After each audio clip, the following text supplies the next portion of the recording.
What's up, ladies and gentlemen of YouTube? This is Guy, and today on the review table we have a watch on loan from a viewer. It is an Orient Polaris GMT, reference number FDJ05003W0. Again, this is on loan from a viewer, and without all of the support, the help, the generosity that I have received from you guys, the viewers, this channel would not be possible. If anyone out there wants to find out ways that they can help the channel out, in the notes section and in the about section of the YouTube channel, there's information on how you can help me out, be it with watch loans, direct donations via PayPal or Patreon, or just supporting my social media channels. So again, thank you very much to this viewer that has lent me now several watches. I truly do appreciate it. This is a really interesting watch. It's another Orient. I have to say, I've been nothing but impressed with Orient watches now. This is, I believe, my third one. In the past, I reviewed the Ray 2, and I've also reviewed the Orient Bambino. This Polaris GMT, like those other watches, it's really exceptional. It's a great, super value for the money. Yeah, they're not super high-end luxury watches by any stretch of the imagination, but really overall impressive, solid watches, and yeah, Orient just continues to impress me. This particular model, the Polaris GMT, has a $575 MSRP, but I find it online for plus or minus $375 at retail. It comes in three versions. The one that we have here on the table is obviously the white dialed with stainless steel case. It also comes in a black dial with stainless steel case, and a white dial with gold case and gold accents. The Orient Polaris is a dual-time GMT watch with a 12-hour dial and a 24-hour chapter ring scale.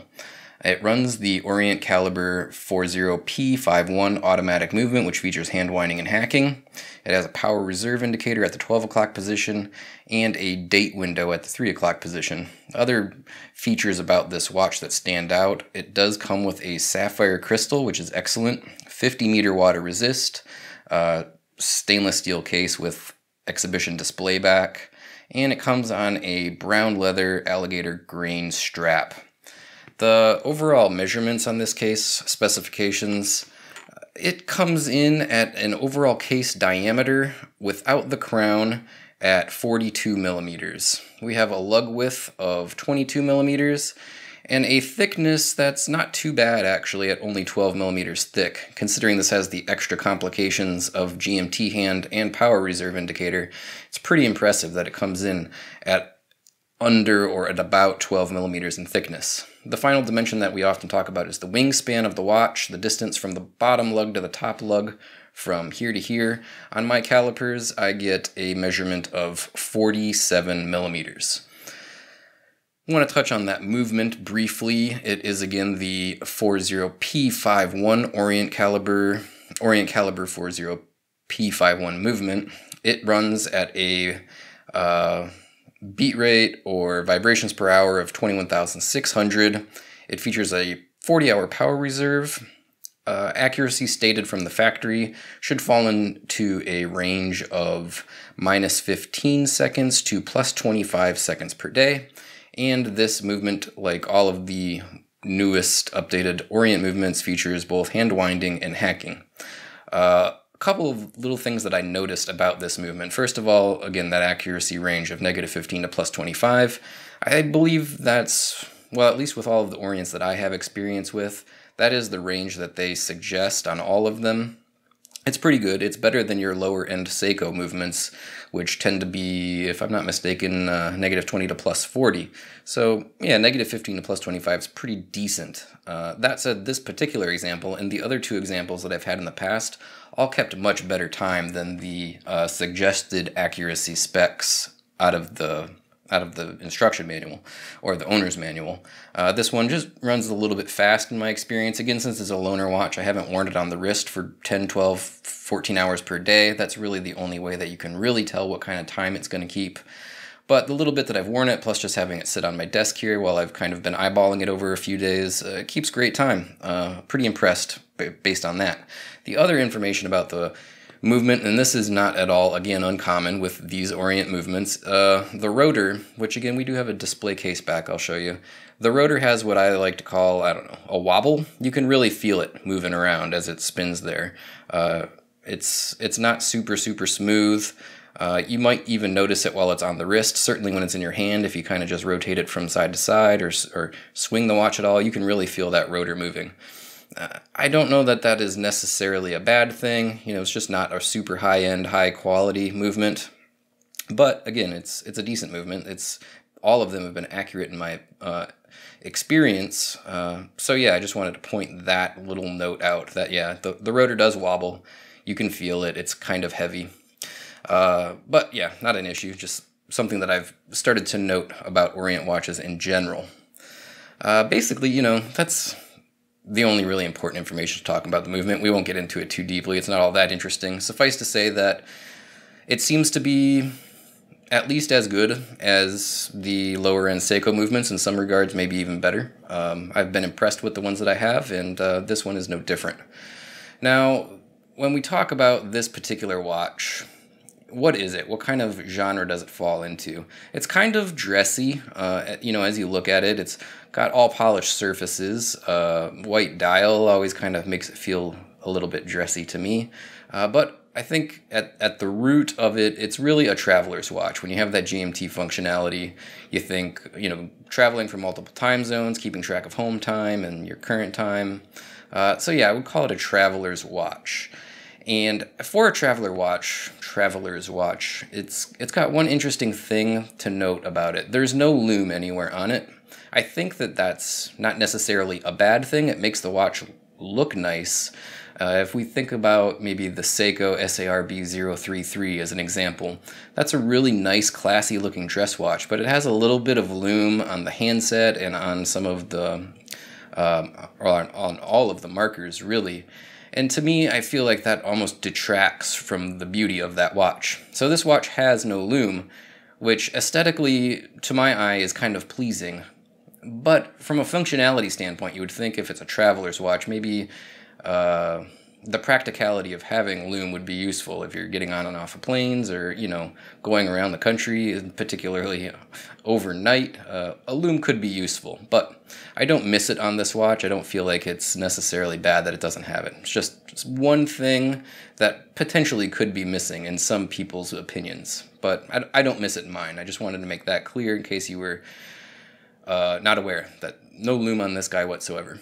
So let's talk about really the meat and potatoes of my reviews: the design, the functionality, the features.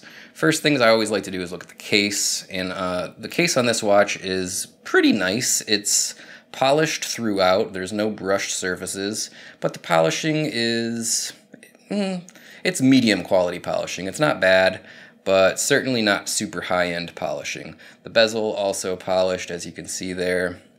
Even the crown, which is unsigned, also polished on the ends. So overall, you know, polishing throughout. Nice thing about the case, all of the edges are very smooth. These bottom edges, the side edges, you never feel any like hot spots on your skin. I don't really like watches that have sort of, not jagged, but just sharp, very crisp edges. As your wrist kind of swells or sweats, it kind of wants to dig in. You don't have that problem with this watch whatsoever. All of the edges are very smooth, very dehorned is a term that I probably would use. So I like that quite a bit. Speaking of the crown, again, it does have a polished end. No Orient signature or logo. It is a nice size though. It's small, it doesn't stand out, it's not obtrusive, you don't have big crown guards protruding off the side of the case. I think on this style watch, I like that. It's a very nice subdued crown. Very easy to get your hands on, to hand wind, pulling it out to set the time, not a problem at all. I think that the crown is done pretty well. When you pull the crown out, it's not excessively loose or wobbly like you might see in some lower quality watches. Now, the main event for this watch is certainly the dial, and there's a lot to talk about there. It has these mirror polished markers, and they're on a galoche and concentric grain textured dial. I took quoted that from Orient's own website. That's how they describe this dial. And I'm going to go ahead and zoom the camera in here real close on this dial so that you can see the actual beauty of it in detail. Give me 1 sec for that. So here we are zoomed in pretty tight on the dial of this watch. And again, we have these, and I'll quote the Orient website. They call it a galoche with concentric grain textured dial. And if we look at the power reserve indicator up at the 12 o'clock position, you can see that has that galoche, if I'm pronouncing that right, I might not be, texturing. And then throughout the center of the dial, these, what they describe as concentric grain texturing. To me, that almost looks like fish scales in a way. I like it though, it's very nice looking. It really gives this dial a touch of elegance. On the outer area where the markers are and then into the chapter ring, you just have this nice, smooth, sort of matte finish dial. Or layer or lack of texture, I guess, for what might be the correct way to describe that. It just flows all together really nicely. So it's not so overdone with the texturing as to be, you know, too much. It's just in the center of the dial, and then the rest of the dial, where all of your business is, you know, it's still very legible. I like that. You do have the Orient logo at the 9 o'clock position, and down at the 6 o'clock position, water resist GMT.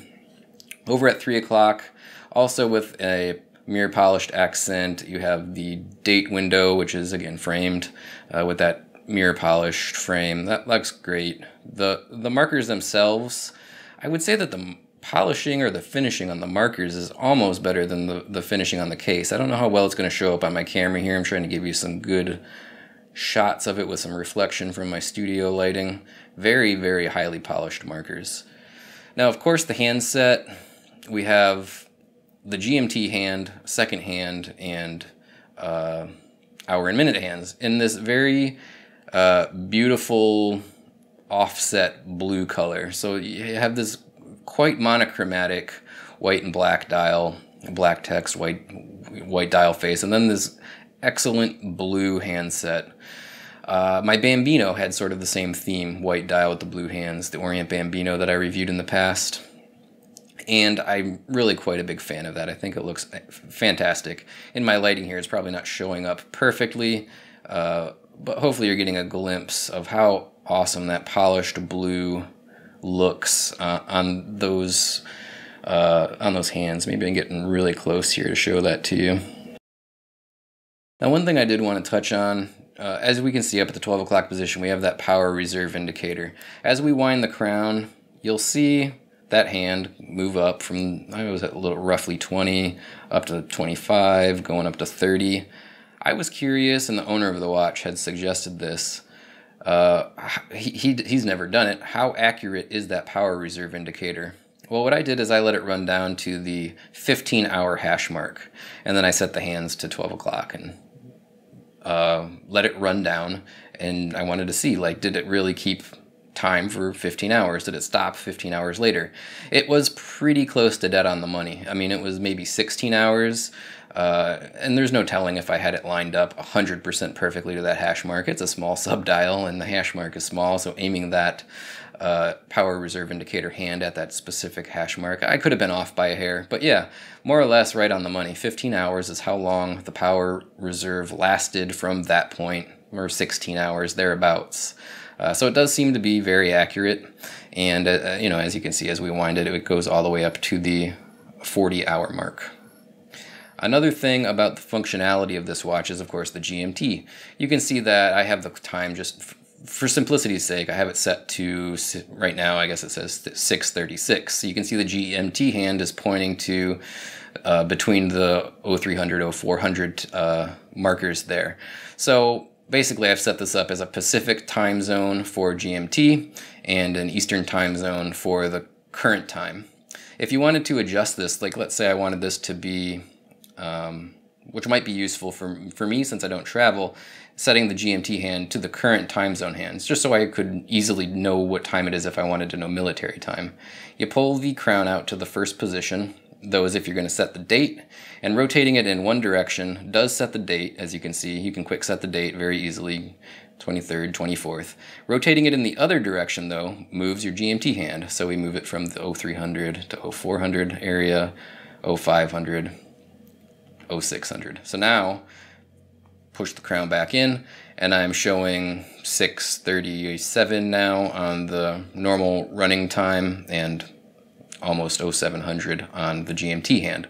So I could easily look down at my my watch if I was, you know, at, I don't know, 6 o'clock p.m. and know that I'm at 1800, I guess is what it would be pointing at in that case, for my current time zone. So that's two ways you could use it. You could have it set for a separate time zone, or just keep it set for your own time zone and use it to tell your current time zone's military time if you want to. That's probably how I would run it. That's basically everything about the functionality of this watch. I mean, it's pretty simple and straightforward. Hand wind, power reserve, GMT, setting the date. Setting the time is fairly obvious. Pull the crown out all the way to the second position, and you'll see the second hand stops running, and you can adjust the time as needed. And of course, the GMT hand follows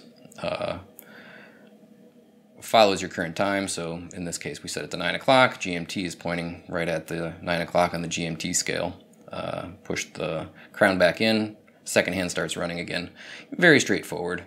The final thing to cover on this watch is the strap that it comes on. It comes on this brown, what did they call this? It's an alligator, it's brown leather alligator grain. So I guess faux alligator, fake alligator, it's not real alligator skin.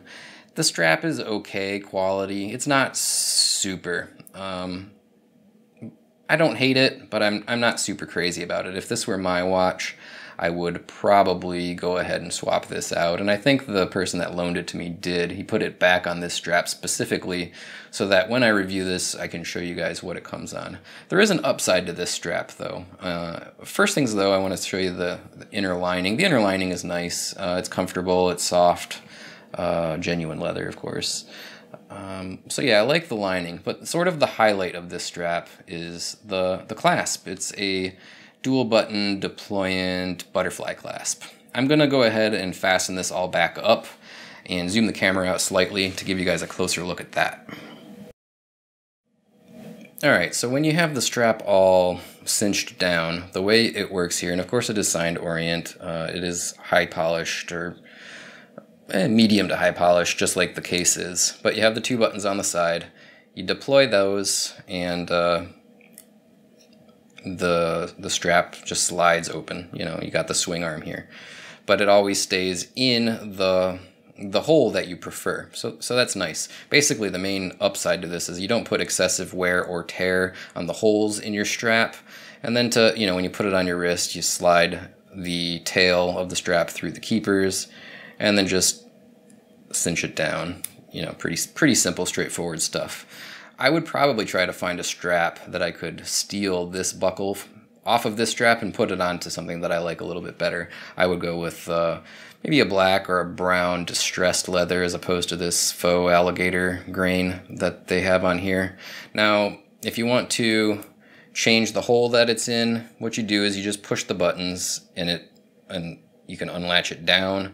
Now you can pop the little strap nub out and put it into a different hole, push it in, and then relatch down this hinged portion with the deployant buttons. And then from there, pretty straightforward stuff. So yeah, not the worst strap in the world by any stretch of the imagination. One big negative for me, on my 7-inch wrist, when I have it sized appropriately, if we look down at it like this, there's excess tail hanging over. So when I'm looking down at my wrist, I see this little nub hanging over here. That's mildly annoying. The strap's basically just a little bit too long for me, and I don't have a tiny wrist. Again, it's about 7 inches. I'll go ahead and throw it on my wrist and give you a wrist shot of it, and then we'll close out with my final thoughts for this video. Alright guys, so there you go. Here it is on my 7-inch wrist, and you can see what I was talking about on the 12 o'clock side of my wrist. That nub, the extra excess of the strap tail hanging over there. It's just a bit excessive. Other than that though, it's an okay strap. I don't hate it. It's a little bit rigid out of the box. I suppose it will eventually break in like all leather does, but in the current state, it's not really conformed to my wrist, and I'm not gonna like bend it and try to break it in at all. It doesn't belong to me. But yeah, I could definitely use some break in. It's not really, again, conforming down to my wrist.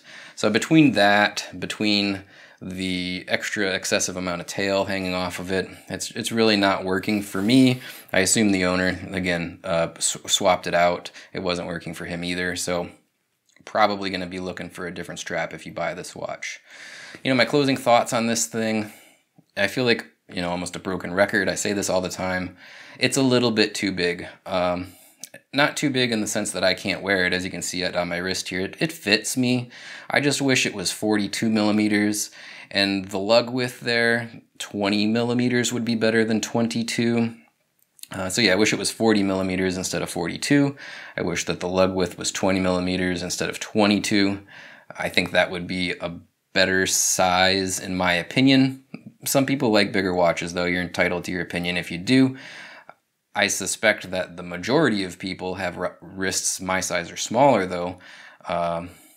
So yeah, I'm guessing a lot of people are going to agree with me that it's just a hair on the big side. But it doesn't look bad at the size that it's at. I just prefer stuff a little bit smaller. Other than that, I like it quite a bit. It's a really, really nice looking watch.